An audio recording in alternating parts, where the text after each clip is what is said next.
आप अभी देख रहे हैं अंत तक और अंत तक। ये तो बजरंग दल की गुंडागर्दी है और गुंडागर्दी के खिलाफ जिला प्रशासन को सख्त होना चाहिए। बजरंग दल हो चाहे आपका दुर्गा वाहिनी दल हो, किसी को कहाँ सोया हुआ है आपका अल्पसंख्यक अध्यक्ष? अल्पसंख्यक अध्यक्ष के जो कांग्रेस के हैं वो कहीं नजर नहीं आए। हमें लगता है कि उनके संज्ञान में नहीं गई होगी। नहीं तो अभी किसी को भी गुंडागर्दी करने की छूट नहीं मिली है। कि हमारे नेता राहुल गांधी शुरू से ही कहते आए हैं कि ओबीसी दलित की जितनी जनसंख्या है उसके हिसाब से उसकी भागीदारी अभी तक नहीं है। कांग्रेस ने अपने 4 राज्यों में 3 राज्यों का मुख्यमंत्री ओबीसी समुदाय से बनाया। भारतीय जनता पार्टी का सिर्फ एक मुख्यमंत्री ओबीसी से है, वो भी मध्य प्रदेश से आते हैं, वो भी जाने वाले। हम लोग भी चाहते हैं कि राहुल गांधी का जो विचार है उसका झारखंड में कांग्रेस पार्टी भी उस पर अमल करे। ओबीसी की जितनी जनसंख्या है, जितनी उसकी 56% के लगभग ओबीसी झारखंड में है, दलित 14% के लगभग। तो इसकी जितनी जनसंख्या है उस हिसाब से उसके बीच के नेतृत्व को उभार करके संगठन में आगे लाना चाहिए। ये तो आपके जननायक का आवाज़ है, उनकी शंखनाद है। बीके भैया, आप बड़े उपाध्यक्ष हैं और काफ़ी अनुभवी हैं और आपको लोग अनुभव के नाम से ही जानते हैं। आपकी दूसरी पहचान भी अनुभव है। हम आपसे जानना चाहेंगे, अभी आपकी वर्तमान में गठबंधन की सरकार है झारखंड में, क्या झारखंड सरकार जनसंख्या की जातीय जनगणना कराएगी? हम लोगों ने सरकार में शामिल होने के नाते हेमंत सोरेन जी को ज्ञापन दे दिया है कि कांग्रेस पार्टी चाहती है कि जातीय जनगणना हो और मुख्यमंत्री भी उस पर अपना सहमति जता चुके हैं।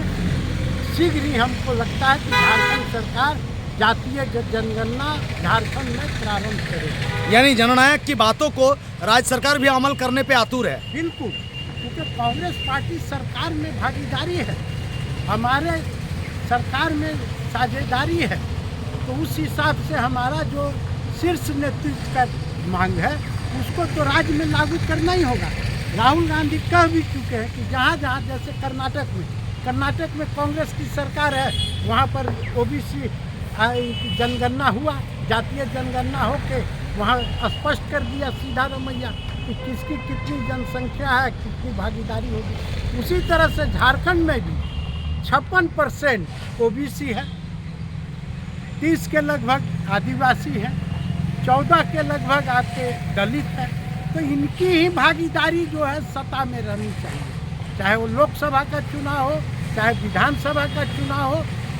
इनको ही जो है टिकट में भी प्राथमिकता दलों को देना होगा। आपकी कांग्रेस की सरकार बनने के बाद सरकार के शीर्ष पदों में क्या इन लोगों को भागीदारी मिलेगा? एकदम बिल्कुल मिलेगा। कांग्रेस पार्टी के शीर्ष नेता हैं आपके खड़गे साहब, राहुल गांधी।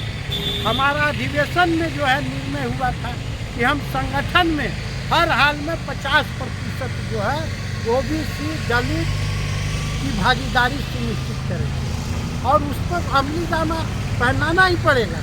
मान लीजिए ठीक है कहीं भूल चूक से नहीं हुआ हो, लेकिन चुनाव आते आते राहुल गांधी ने कहा है कि इस बार गलती नहीं होगी, इस बार हम संगठन में और टिकट में और सरकार में तीनों जगह ओबीसी और दलित की जो जनसंख्या है उसके अनुपात में उसकी भागीदारी देंगे। कि जातीय जनगणना हो या धनबाद लोकसभा की बात हो जो अभी कांग्रेस विहीन है, हम जानना चाहेंगे कि कोयलांचल वासियों को आपके तरफ से क्या विशेष संदेश होगा अपनी सजगता के ऊपर? देखिए, कोयलांचल के जो भी कांग्रेस जन हैं उनको राहुल जी का जो सपना है उस पर अमल करने के लिए आगे बढ़ना चाहिए। राहुल गांधी ने स्पष्ट कहा है कि ओबीसी दलित को जनसंख्या के हिसाब से भागीदारी मिले और हर क्षेत्र में ओबीसी और दलित को आगे आना चाहिए, चाहे राजनीति का क्षेत्र हो चाहे लोकसभा का क्षेत्र हो, चाहे चुनाव का क्षेत्र हो, ये जब तक आगे नहीं आएंगे इन्हें कुछ मिलेगा नहीं। आप पार्टी के वरीय उपाध्यक्ष हैं धनबाद कांग्रेस के। हम आपसे जानना चाहेंगे कि जननायक राहुल गांधी जी के संदेशों को जनता तक पहुंचाने के लिए आपकी उपस्थिति कोयलांचल वासियों के बीच कैसे रहेगी? देखिए, ओबीसी का, दलित का बहुत जल्दी हम लोग जो है कार्यकर्ता सम्मेलन कराने जा रहे हैं। उसके बाद जनता के बीच में जाएंगे। ओबीसी जनता के बीच में जाके राहुल गांधी का जो सपना है, जो राहुल गांधी की मांग है, उससे हम अवगत कराएंगे ओबीसी दलित समाज को कि आप जागरूक होइए, आगे बढ़िए, आपको सत्ता में भागीदारी भी मिलेगी और हिस्सेदारी भी। बीके भैया, एक अहम सवाल कोयलांचल के दर्शक आपसे स्पेशली जानना चाहेंगे कि कांग्रेस में आपका हर विंग है, अल्पसंख्यक है, सारे वर्ग के लोग हैं। अभी हाल ही में एक मामला आया, जमशेदपुर का एक अल्पसंख्यक लड़का जो बालिग था और एक हिंदू लड़की भी बालिग थी, वो लोग शादी करने के लिए रजिस्ट्री और निबंधन कार्यालय धनबाद पहुंची। किसी तरह से बजरंग दल वाले जो हैं जमशेदपुर से धनबाद बजरंग दल को खबर करते हैं और वो लोग रजिस्ट्री ऑफिस में मार पीट हंगामा करते हैं और एक अल्पसंख्यक को पीटा जाता है। कहाँ गया आपका अल्पसंख्यक विंग? कहाँ गया आपका अल्पसंख्यक अध्यक्ष?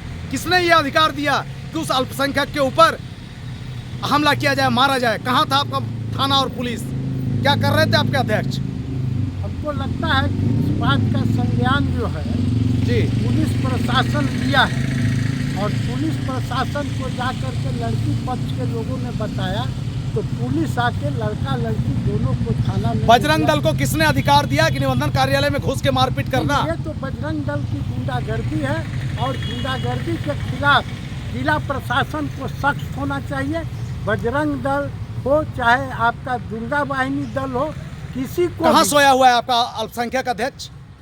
अल्पसंख्यक अध्यक्ष के जो कांग्रेस के हैं वो कहीं नजर नहीं आए। हमें लगता है कि उनके संज्ञान में नहीं गई होगी, नहीं तो इतना अहम मुद्दा है कि इस पर उनको आगे आना चाहिए। तो प्रशासन से हम लोग मिल करके मांग करेंगे। बिल्कुल, आप वरीय हैं, आप एसएसपी से जरूर मिलें। प्रशासन से, एसएसपी से मिल के मांग करेंगे कि कानून को हाथ में लेने का अधिकार ये भाजपा के बजरंग दल को कदापि नहीं दे, ताकि उनका गुंडागर्दी अब नहीं चलेगी। उनको एहसास होना चाहिए कि अभी गठबंधन की सरकार है और हेमंत सोरेन के नेतृत्व में कांग्रेस सरकार में शामिल है। अभी किसी को भी गुंडागर्दी करने की छूट नहीं मिली। जय हिंद, जय भारत।